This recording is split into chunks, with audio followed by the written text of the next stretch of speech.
Salut tout le monde, c'est Man, j'espère que vous allez bien. Aujourd'hui, on se retrouve pour le combat des histoires d'horreur, qui est également la première vidéo de la première édition de la semaine d'Halloween. En gros, ça va être une semaine que, sur le thème d'Halloween, tout simplement, Halloween d'horreur. Aujourd'hui, la vidéo, c'est un combat d'horreur comme... J'essaie de penser à quelqu'un qui l'a fait, mais il n'y a aucun YouTuber qui me vient en tête. Mais en tout cas, on est accompagné de Léo. Yo. En gros, c'est simple. Léo a une histoire d'horreur, j'ai une histoire d'horreur. Les deux, on va se la raconter. Puis vous allez décider qui a gagné le combat. Alors, c'est parti.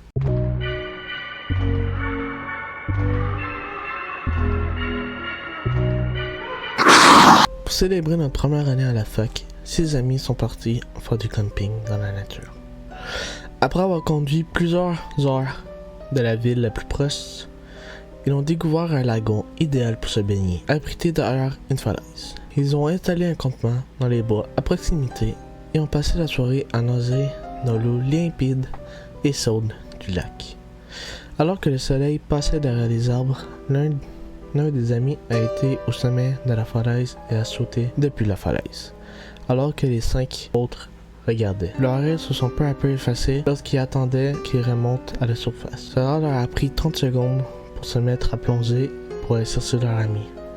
Galérant et vacillant parmi les ruisseaux du lagon, ils l'ont cherché désespérément. Ils se sont finalement extirpés des ruisseaux et ont arrêté les recherches, mais ils n'ont jamais revu leur ami.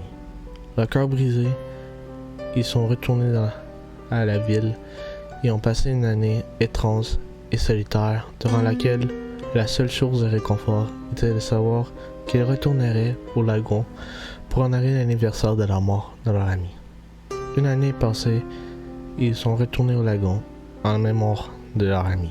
Mais alors qu'ils s'approchaient, ils ont vu leur ami debout, la tête baissée. Avec excitation, ils l'ont appelé et ont commencé à courir vers lui, mais il ne s'est pas retourné. Alors qu'il était plus proche, ils l'ont appelé plus désespérément, mais c'était en vain. Avec joie, ils l'ont atteint, mais se sont arrêtés, vidés, qu'ils n'ont vu personne, à part 5 croix à côté de l'eau. Bonjour, je m'appelle Laurie, j'ai 13 ans. Pour commencer cette histoire, vous devez savoir que j'habite un immeuble dans le 2e étage. Cette histoire se déroule il y a 1 an, quand j'avais 12 ans. C'était un mercredi. Je revenais des cours, sachant que mon collège est à 10 minutes à pied de chez moi. Je rentrais avec mes amis. On était en train de discuter, quand tout à coup une voiture klaxonna. Nous nous arrêtions pour voir qui était cette personne qui klaxonnait. La personne baissait sa vitre. Quand tout à coup, je l'ai reconnue, ma voisine du 3e étage. Elle me regardait droit dans les yeux. Mes amis étaient toujours à côté de moi, me demandaient si je la connaissais.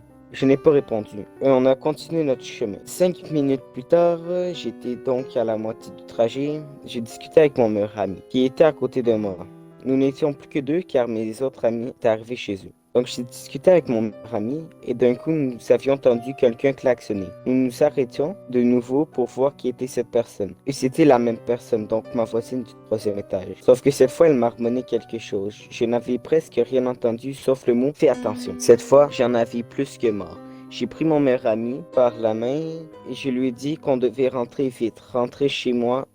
Donc nous avons marché plus vite car en 3 minutes j'étais chez moi. J'étais donc chez moi, je me pensais en sécurité.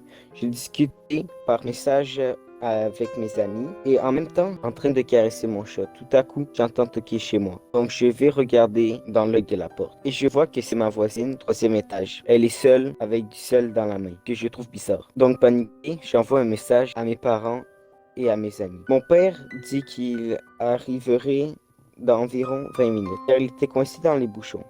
Ma mère ne m'avait pas répondu.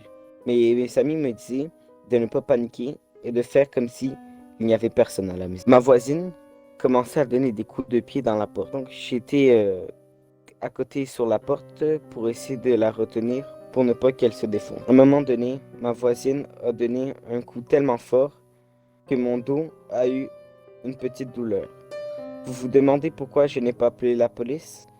Je ne devais faire aucun bruit car je n'étais pas censé être chez moi. Sauf que 10 minutes plus tard, je réalise que les coups avaient cessé. Je regarde de nouveau dans l'œil de la porte et je réalise qu'elle n'était plus là. Mon père arrivait au même moment et appela la police. La police nous a dit de rester chez nous et qu'elle allait arriver. Avec mon père, nous étions terrifiés, car la voisine était revenue avec une croix de Jésus dans la main. Nous ne savions pas ce qu'elle allait faire. Quelques minutes plus tard, la police était arrivée sur les lieux et était montée chez la voisine. Ce que la police ont trouvé chez elle m'ont glacé le sang. Ils ont retrouvé des clous, une croix de Jésus et plusieurs couteaux devant l'entrée de chez elle. Au final, la voisine était mise dans une psychiatrique car nous avions découvert qu'elle avait des problèmes psychologiques et qu'elle ne prenait pas ses médicaments. Donc elle avait perdu la tête. Depuis, je pense qu'elle est partie vivre avec son fils car nous ne l'avons jamais revu. Voilà, c'est la fin de la première vidéo de la première édition de la semaine d'Halloween. J'espère qu'elle vous a plu. Léo, t'as de quoi à dire? Abonnez-vous, likez la vidéo, c'est tout. Ok. Alors, comme disais au début de la vidéo, on va vous le répéter un peu plus simplement. La semaine d'Halloween, c'est un concept que j'ai décidé d'essayer de faire, que peut-être qu'on va faire durant toutes les autres années, si ça vous a plu. En gros, c'est va avoir une vidéo par jour du 26, qui est le jour où la vidéo va sortir, jusqu'au 31, qui est samedi. Et qui est aussi la fête d'Halloween. Puis pour samedi, il devrait y avoir quand même une grosse vidéo qui va sortir. Donc, abonnez-vous et likez pour être au courant quand elle va sortir. C'était Spaceman et Léo. Ciao.